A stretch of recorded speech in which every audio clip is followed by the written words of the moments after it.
Welcome back. You're watching Urban Debate on Mirror Now. Tonight, we are going to put the spotlight on Maharashtra electric vehicle policy. Maharashtra government has decided to use only electric vehicles for official purpose with immediate effect in a bid to push clean mobility. With this, Maharashtra becomes the second state to do so after the national capital. In fact, this policy was supposed to be implemented from 1st of April 2022. Now, Maharashtra's Environment Minister Aaditya Thackeray has announced that the government has decided to advance this particular policy, and the government of Maharashtra has decided that it will buy or rent only electric vehicles for the use of government as well as local bodies. Now, Aaditya Thackeray has pitched for electric vehicles as one of the means to fight air pollution and has proposed the Electric Vehicle Policy 2021 to incentivize use of non-polluting vehicles. Now, what exactly does this policy say? Now, that's very, very important. Use of e-vehicles to fight air pollution, incentivize use of non-polluting vehicles, 25% of public transportation via e-vehicles, convert 15% of state buses into e-vehicles, electrification of public transport by 2025. Not just this, the plan of the Maharashtra government is to make Maharashtra the top producer of electric vehicles. And tonight, that's our focus.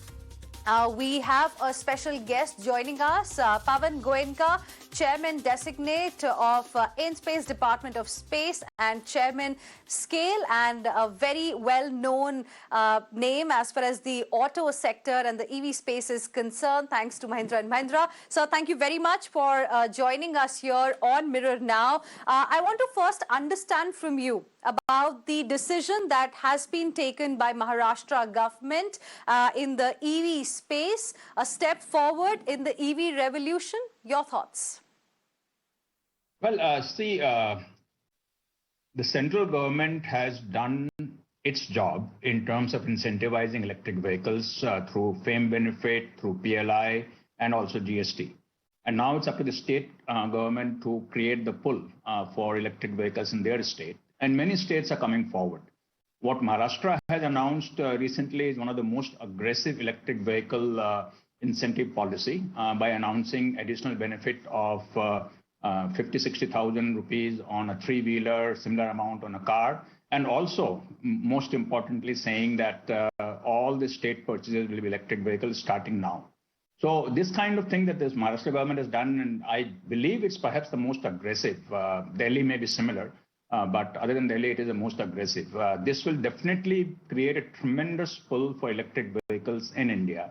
And with this incentive and also the focus they're putting on the charging infrastructure, which is one of the sort of gap that we have today, I see no reason why electric vehicles should not take off, at least in progressive states like Maharashtra and some other states that have done similar things. The only constraint that I see right now is lack of availability of sufficient models of electric vehicles, especially for four-wheelers, passenger vehicles, where today we have only one or two models that are in the affordable price range. Everything else is very expensive and very niche model. So therefore, I would say that the ball is in the court of manufacturers to come out with multiple models at affordable prices so that more and more consumers can switch over to electric vehicles. Okay, you've called it the aggressive policy in the EV space by Maharashtra government. It was Delhi earlier, now Maharashtra. What really could be the reason behind this sudden push, in your opinion, sir? Well, I don't think April and January makes that much of a difference. But the important thing, Heena, as you said, is that we have been kind of waiting for the electric revolution happening in India for a long time. I personally have been waiting since 2010 when Mahindra got into electric vehicles for the first time with the acquisition of Reva Car Company. And it's been slow. It's only in the last couple of years that real serious effort is happening from the government side. And some of the manufacturers, not everybody has yet jumped into the electric vehicle bandwagon, but some of the manufacturers are doing it now. And as I've said a couple of times, many times in fact, that I believe that central government has done everything that it needs to do through the PLI scheme, through FAME, through GST. And there's almost 50,000 crore of incentive that central government has put on the table for electric vehicles through these schemes. Now, state governments are coming forward very rapidly. Every month, we see one or other state jumping into electric vehicle policy. And every state that's coming in now is coming in with fairly aggressive sort of add-on to what the central government has already done. So that part is already done. And I think the consumer sentiment, which was in the wait and watch mode, somewhat concerned about getting into new technology, what will electric vehicles be like to drive, what will you do? Do you also see this as a result or as an outcome of the Goa meet that happened in the month of December, which had representatives of the center, states, and the manufacturers? So consumers are also sort of getting over the initial, I would say, resistance or lack of conviction about electric vehicles in terms of range anxiety, in terms of whether the functionality will be good. The resale value still remains an unknown. The charging infrastructure is still a bit of a problem. But I think all the pieces are coming together. And undoubtedly, India, amongst nations that have electrified, is far behind. Let's face that reality. But I would hope that with everything that's been done now, we would see what I was hoping to see 5 years ago. We will see a takeoff of electric vehicles in India.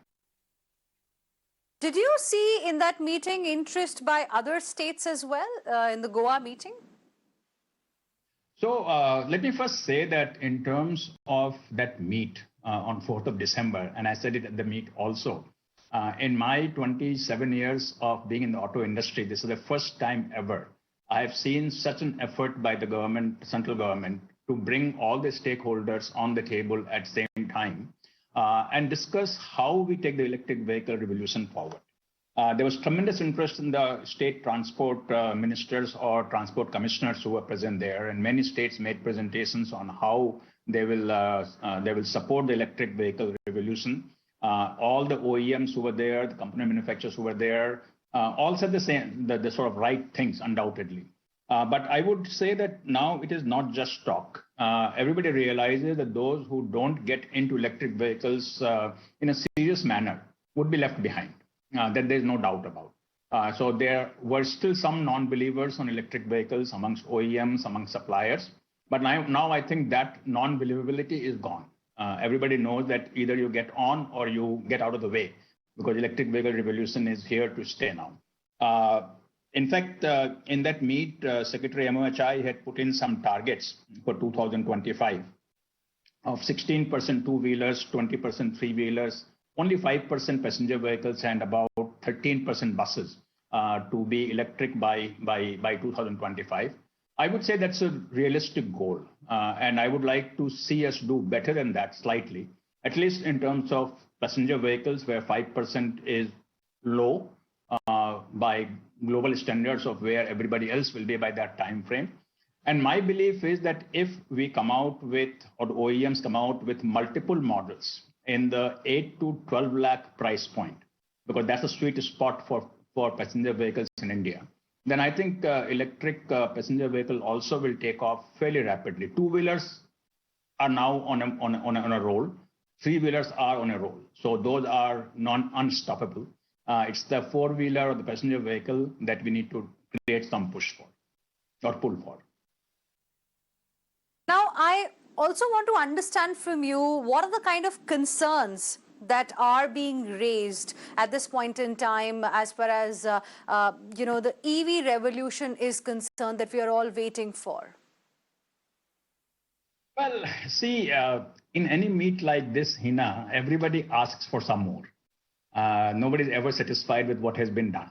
So there were always, even from OEMs or from state departments, there were requests from the central government that do a little bit more incentive, do a little bit more of this, a little bit more of that. But my belief is that we can keep talking about a little bit more of this and that. But I think the road now is absolutely clear for us to move on to this road and get on with electric vehicle revolution. India, perhaps people don't realize that, but India perhaps has the highest level of subsidy or incentive for electric vehicles of any country in the world by combination of GST, FAME scheme, and PLI. And the government is supporting almost 35–40% of the purchase price by combination of these three things. And the state governments are adding on to it. So I don't know what else we can ask for. Now, what we have to do, let me talk about that if time permits. I'll talk a little bit about that. See, the problem that India has today is most of the electric vehicle components are imported, which means that if electrification happens at a very rapid rate, then our value addition in India will come down, which is certainly not what we want to see in Atmanirbhar Bharat. And therefore, as we increase production of electric vehicles, as we launch more models, it's very important, extremely important, that the supplier base gears up to supply with high value addition in India, whether we talk about battery through the cell manufacturing that is being incentivized through PLI, or we talk about motors, or we talk about chargers, converters, whatever. Everything has to be localized in India and made in India. That's extremely important, both from the point of view of the pricing, but more importantly, not letting the value addition of electric vehicles move away from India to other countries like China or Korea or Japan. So that's what the component industry has to do. And ACMA and SIAM have to play a very important role in that, in getting their members together and sort of aggregating demands so that we can create sufficient scale for supplies to happen from India.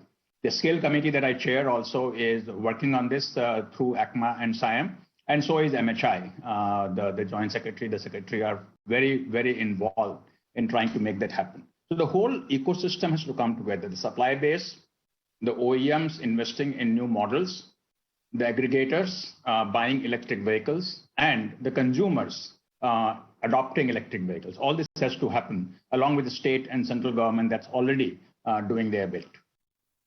All right, Mr. Goenka, appreciate you joining us here on Mirror Now and helping our viewers understand, this entire EV space. Of course, steps are being taken by the state governments and a lot more can be done so that other states also follow suit. And that's our debate as well this evening on Mirror Now. But before I go across to my guest, here's what Maharashtra Minister Aaditya Thackeray told us about the rationale behind Maharashtra government's decision to ensure that this policy on EV vehicles is implemented from 1st January itself. Listen in. In terms of our EV policy, we are looking largely at public transport and the buses that run in our city. We'll also move on to three-wheelers and two-wheelers very soon. Having said that, last year we made a decision when we brought in the policy that from 1st April 2022, the government in urban areas would only buy or rent electric vehicles. But when we were discussing this, with the chief minister, with the deputy chief minister, we started believing that, of course, why waste 4 months? If you're anyway procuring vehicles or renting vehicles in urban areas, that will be only electric for the government. Why not start from 1st Jan itself? And that's why we've started on a great note for our commitment towards clean mobility. In terms of pre-EV policy 2021 and now, the registrations in Maharashtra are up by 157%. So for example, in the year 2020 to 2021, in the state, we had almost about 9,416 registrations for EVs. In 2021 to 2022, after the policy came in, we've got 24,215 EVs registered. In the city of Mumbai itself, it's jumped from 1,422 to about 3,000.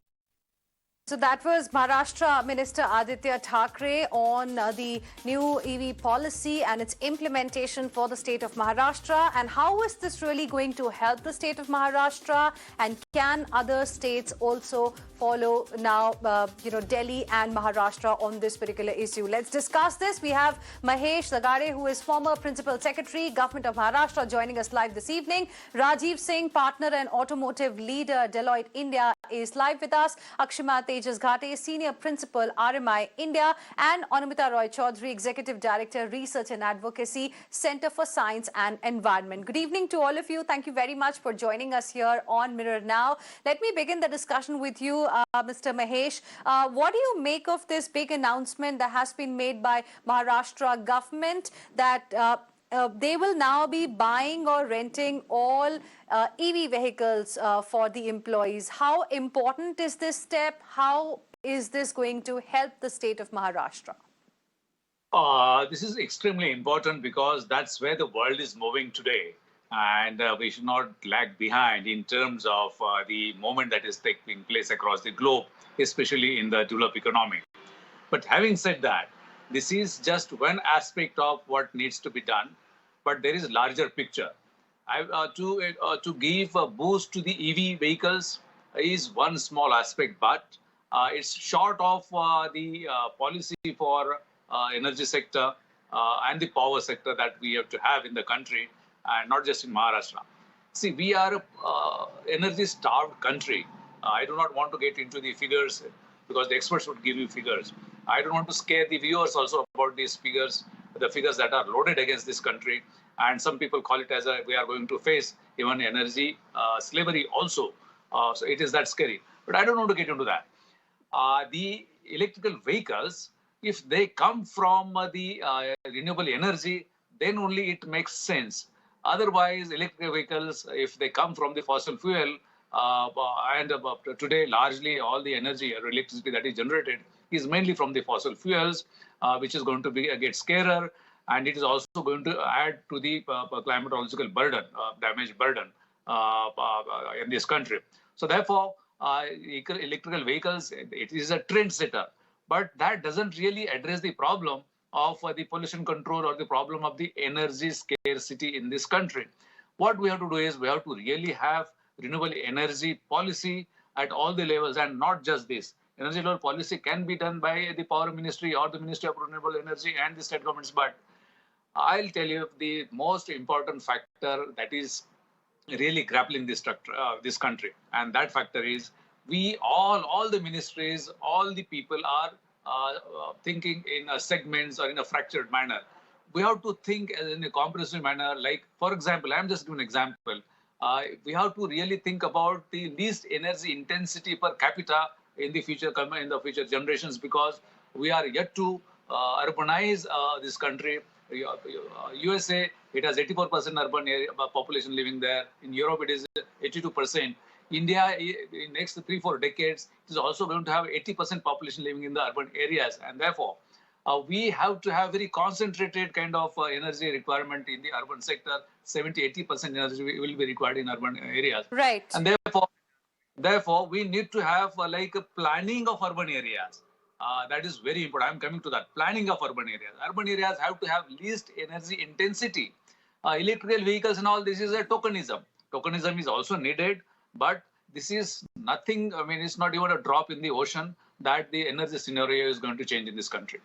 Okay. Okay. Anamita Roychowdhury, what is your opinion? Because Aaditya Thackeray, the Maharashtra minister, has said that aim is clean mobility. Is this the magic bullet that's going to solve most of the problems that big cities in the country are facing? This is certainly part of the trajectory that now and the roadmap that now we need to build, both for decarbonization and for clean air.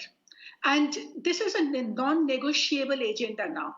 We know that where the internal combustion engine has reached today, beyond this, the transition has to be about zero emission transition. And this means that in cities like Mumbai and other big cities, where you have high toxic exposure and the energy intensity of motorization is increasing, reducing or making your tailpipe zero emission matters. Now, if we understand that, then it means that we have to now work with very clear targets for this transition. We have been talking about zero emissions for a long time and that the electric vehicles for a long time, but we were not putting on a paper that what is the target and mandate that we need to move towards. But after the COP26 recently, where India has also signed on to the declaration for 100% zero vehicles in the time horizon of 2040, and specifically focusing on two-wheeler, three-wheeler, that the rider that they have added, clearly this has to be part of the actual action agenda. That's why I feel that this, what Maharashtra has done, this is really giving us more certainty into what we need to do, because state policies are going to become the game changer. Because at the state level implementation, which is going to bring the reality touch to what needs to happen. And therefore in Maharashtra, where they have set targets for 2025, where they have made the combination of public transport and electric vehicle the win-win combination, but along with electrification of the other segments is very important. And while I agree that the electricity also has to be green, that we have to source the electricity from the renewable energy as much as we can, but let's still keep in mind that it is easier to control emissions centrally at the power plant level than in billions of tailpipes in our cities. And therefore, as we keep moving towards renewable energy, our electricity upstream is going to get cleaned up, but at the same time, we know that with even if with full electrification, the additional demand for electricity generation is not going to be that big. Numbers are already saying that, showing that. So therefore, what we will say that if Maharashtra has come up with its policy and they have now an actionable agenda, clear targets. What we need are the clear milestones that now need to be set between now and 2025, so that all the targets that we are talking about in that policy becomes a reality. And this learning curve is absolutely critical for Mumbai and other cities of Maharashtra to become the model cities, because other states who are also in the process of implementing these policies have to tap on to that learning curve. And therefore, what we feel that with Maharashtra, especially the way the policy there is designed, and it's a very interesting design where the incentives are going directly to the industry, the OEMs, and several other strategies that they have adopted. So this kind of gives us the different ways of addressing the issue. And therefore, we are all waiting for that learning curve to happen. And sooner we get on to the path of electrification, the better, because that's the way forward. So we should not spend more time on just pushing the IC engine, and let's focus on the zero emission mandate and give very clear target to the market, because the industry also requires very clear target and a longer term target so that the investments can be planned. Okay, actionable agenda, we need clear milestones. And now, Rajeev Singh, it seems that, it's no longer about, talking about it, because it was the national capital first, which came out with the EV policy, now Maharashtra. Do you think other states are also going to follow suit, or do you think there are certain challenges, certain hurdles that need to be crossed or ironed out before we see other states also rolling out red carpet for the EV sector? No, I think that, NCR followed now with Maharashtra, and we did hear a few other state governments also talk about EV policy. So I think that is likely to happen more and more. We are likely to see more and more announcements by different state governments. May not be necessarily the similar kind of announcement, but the same announcement, but it could be something similar in nature in terms of how to drive electrification of vehicles in their respective states. And I think one of the good things that we saw, and this is something I think which needs to be taught even at the central level, is that any replacement, especially which is made by the government in terms of their own vehicles, the vehicles which are used by the government, whether it is for public transportation or whether it is for any of the ministries, whether it is used by defense, whether it is used by police, and vehicles which are getting older, say beyond 10 years, 12 years, and the vehicles are coming for a replacement cycle, why not replace them by electric vehicles? Because there is a need to push demand, especially for four-wheelers and especially for buses. For two-wheelers and three-wheelers, to a larger extent, I would say the cost of ownership is almost there. Since the cost of ownership is almost there, it's a question of seeing a quick switch from the ICE engine to an electric engine, because there is a business case out there. But when it comes to buses and four-wheelers, I think that there is a need for a lot more to be done. But as we do this, I think some of the hurdles that you heard from my previous speakers as well, I think one of the key things that I'll just add a point out here is that EV is good as long as it is being charged through a renewable source of energy. But we should just keep in mind one thing. Our ICE engine the way of generating power is only one way, which is burning fossil fuels. That's the only way that you can generate power in an ICE technology. But in electric, you have multiple options. So today, maybe that we may be burning coal, or we may be burning probably something which is not renewable necessarily, and generating more carbon and so on and so forth. But going ahead, going in future, at least electric gives us an option of becoming a cleaner fuel, because if electric vehicles can be charged using renewable sources of energy, then I think that is one important piece which is still missing, I think, in most of the policies, which needs to be addressed. So, but the only thing is that electric at least gives us that option, because in fossil fuel, in ICE, there is no other option. So that's the only thing I would like to add. So, Akshima, now going by, we just heard from Rajeev on, why we really need this revolution in the country. We know it's good, we know it's cleaner fuel, but then, it has taken India a lot of time really to come to the current stage that we are in. Reva, we all spoke about it. We just heard from Mr. Pawan Goenka as well, who told us about a few hurdles. For example, when it comes to, buying an electric vehicle, an electric car, it's not very affordable. From the industry point of view, what kind of challenges do you think that are there right now that need to be ironed out? The governments are doing their bit, but to ensure that, every second household also starts at least considering to have an electric vehicle, what more can be done?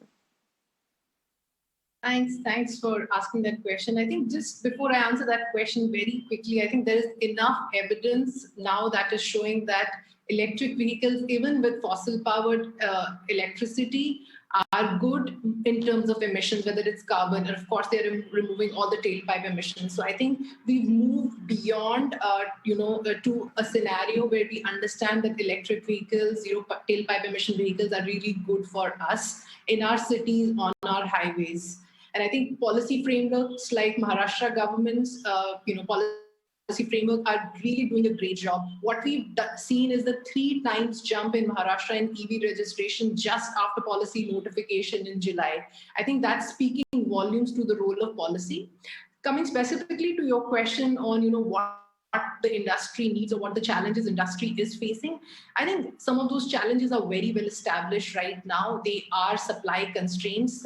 They are around components that are going into EVs. We will have to encourage indigenous manufacturing. And again, I think some of the policy measures that we see in a policy of Maharashtra, even in the policy of Karnataka, they're really trying to figure out that how to support industry in terms of local manufacturing of indigenous components and batteries. Government of India has been taking the lead with this phased manufacturing program under FAME 2, where localization is being mandated, it's being encouraged. The PLI scheme of Government of India to support battery manufacturing, the gigafactories on advanced chemistry cells, is really trying to enable an atmosphere and ecosystem where industry can come forward and make investments into the EV components, particularly motors, motor controllers, and batteries. I think to begin with, industry will also need to come together and figure out some of the standardizations that they can agree to, in terms of the whole EV supply chain, so that the initial, threshold of demands that the industry needs for many of these components can be met. So overall, my main, comment really is that, EV policy frameworks like that of Maharashtra have really set a model for other states in terms of both demand creation and also addressing the challenges of industry. Just to look at Maharashtra policy, it is actually providing the best possible incentives any state can think of, the D category incentives in the state, to all kinds of EV manufacturing and EV component manufacturing. It's also targeting to attract a giga scale factory. I think over time, what we will see, what we are already witnessing in terms of demand creation, that many of these, supply side measures, the industry initiatives really would start leading to more and more investments into the entire EV supply chain, and that would address a lot of challenges that we are facing on the industry side. Okay, Mr. Mahesh, now I want to understand from you because, already many incentives have been given by the centre. We saw the announcements that were made during the budget last year. Tax benefits also came in to ensure that people at least consider this as their next vehicle. State governments are doing their bit. But why has the adoption been slow? Is it because very few affordable models are available right now, as Mr. Goenka was also suggesting? Do you think perhaps we need some kind of, subsidy scheme or something so that this becomes a part of life with the push that's coming from the government side? It is not all that simple that how to really push forward it. It will take its own natural course of time. It will have its timeline also. One thing is there that as the industry grows, not just in India, across the world, the prices are going to come down. It doesn't happen overnight. The supply chain has to be developed. All these things are, it's a very complex kind of thing. So eventually the prices will come down. I don't think the government should embark upon giving subsidies to this thing. Of course, they can do some enabling policies. They can enable facilitate the production. All these things. See, one thing is very important. The electrical vehicles do have their strengths, and that is the future. There are no two doubts about it. But just to push it forward with the governmental subsidies, I don't think the time is right. As the battery research and development into battery segment, the storage of electricity and the cost of the batteries, eventually it will come down. It's the function of research all across the world, not just in India. So therefore, we should not, at least I won't propose or I won't suggest that government should actually give some subsidy to it. But one important thing, it has got its own importance, like it will bring down the pollution level within the cities. PM 2.5 will come down, PM 10 will come down, the noise pollution will come down. But is it really going to bring down the carbon emission? See, the efficiency of conversion of this coal, that is the main fuel for generation of electricity, efficiency of conversion into electricity and transmission losses, and the lifetime emission of that vehicle, the carbon emission, we need to do really good calculations. And then, see, it looks good. But unless and until we embark upon the renewable energy, it is like good, but see, we have to do calculations. And I was the Director General of Maharashtra Renewable Energy Agency.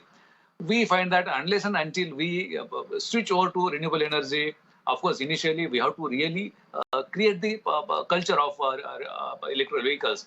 But once that culture is created, we cannot stop there. We have to have renewable portfolio obligations enforced. We have to have policies for renewable policies, renewable power generation. That is not happening. Unfortunately, we are very slow. And if you go by the figures, our international energy agencies outlook, it's not happening. So just for the electrical vehicles, it is a very small thing. It is, as I said earlier, it's a drop in the ocean. Okay, it's a drop in the ocean. Anumita, will you like to respond? Because Mr. Mahesh doesn't really believe that, this is going to bring major change, really, not going to bring down carbon emissions as we are expecting. Then I'll go across to Akshima. She also wants to respond. But Anumita first. Okay. So, when it comes to electric vehicle, increasingly what we will see that the comparison is going to happen based on life cycle emissions of the vehicles. And when you look at the life cycle emissions, then what happens, and all the comparisons that we have seen over the period of time from different agencies, including regulatory agencies like USCP and others, what they're showing is that it's just not about the power generation. Several things are going to come into play. One, that some are saying that maybe for the manufacturing of the battery, the energy consumption might increase. But on a life cycle emission basis, even then, the comparative emissions from the EVs are going to be less because you are eliminating tailpipe emissions. And when it comes to the power sector emissions, we also understand very clearly, as I said earlier, that there are estimates that show, yes, there might be. Of course, you have to account for the carbon emissions that is going to come from the fossil fuel, the coal power, but then it is not going to be dramatically high. And the numbers I'm sure Ashma will have. But more important today, when we are also looking at India's other commitment, which India made in the COP26, that it is going to generate half of its power in 2030 from renewables and 500 gigawatt of renewables. Clearly, what it means is that without making much change in the infrastructure upstream, you can switch the electricity from dirty to clean. And that's where the big solution is, and that's where we really see the advantage of EV. So I will not be so worried about that part because that increasingly we are going to see less energy intensity of the stock. So you think it's a step in the right direction, Akshima? Yes. Yeah, I think like Anumita, even I would not worry about the carbon emissions because what our analysis and a lot of analysis from around the world is showing that the carbon emissions, even like, with the current grid carbon intensity are coming down and the grid will become cleaner and cleaner in the future with the kind of high ambitious renewable energy targets we have. So the carbon emissions will come down even further. Just to give an example, for Delhi, for example, if Delhi was to achieve its policy target of 25% electric vehicles in new vehicle sales by 2025, we will be removing almost carbon emissions equal to 1 lakh ICE cars on the road. So that's the quantum of benefit. We are really talking about avoided emissions. Yes, there are grid emissions, but we're really talking about avoided emissions on account of EVs replacing ICE, which is petrol and diesel cars. I think that's really the point. And the point is very valid what the other panelists they're making. But over time, what we will see already, we are doing well on emissions as far as EVs are concerned, and it will only improve going forward. I think one point I want to respond to is regarding, do we need more subsidies? You just asked that question. I think we are in a state where we have almost 16 to 17 states that have already notified their electric vehicle policy. We have central government, which back in June of 2021 has really doubled down on the kind of incentives, both on the demand and the supply side. I feel that we have enough subsidies on plate, whether they are central government subsidies, state subsidies. Even at the state level, even beyond the upfront purchase incentives, we have road tax exemptions, we have the GST benefit, we have several other non-fiscal incentives that are supporting the whole demand creation. Even like states like Maharashtra, they are saying mandating almost like 25% of urban fleet, logistics companies, e-commerce companies, last mile delivery to become electric. So we have enough fiscal and non-fiscal measures coming into place. I think what will be critical is implementation of these subsidies, how fast we can roll these out over the next few months and weeks so that we can really see the kind of impact on the market that we expect to. Okay, Rajeev, I want to give you the last word. For about 6 lakh electric vehicles that are there on the road today, we have roughly 2,000 public charging stations. So we also simultaneously need infrastructure. No, so Heena, I'll come to that, and I'll just add one point, because one of the most important elements that we are missing out here, and the debate would not be complete without calling out, is the customer. And the reason is because, as you heard from the other panelists, a lot has been done in terms of subsidies, a lot has been done in terms of providing both fiscal and non-fiscal benefits. But changing the consumer behavior out here is going to be extremely critical. And that links to the point that you also made, because when the consumer is taking a plunge into a new technology, there is a lot of uncertainty that the customer has in his mind, whether it is with respect to the reliability of the vehicle, whether it is the availability of charging infrastructure, whether it is the headache that he has to go through when he's charging his own vehicle. Today, when he has to fill fuel in his vehicle, probably it's a 5-minute job for him.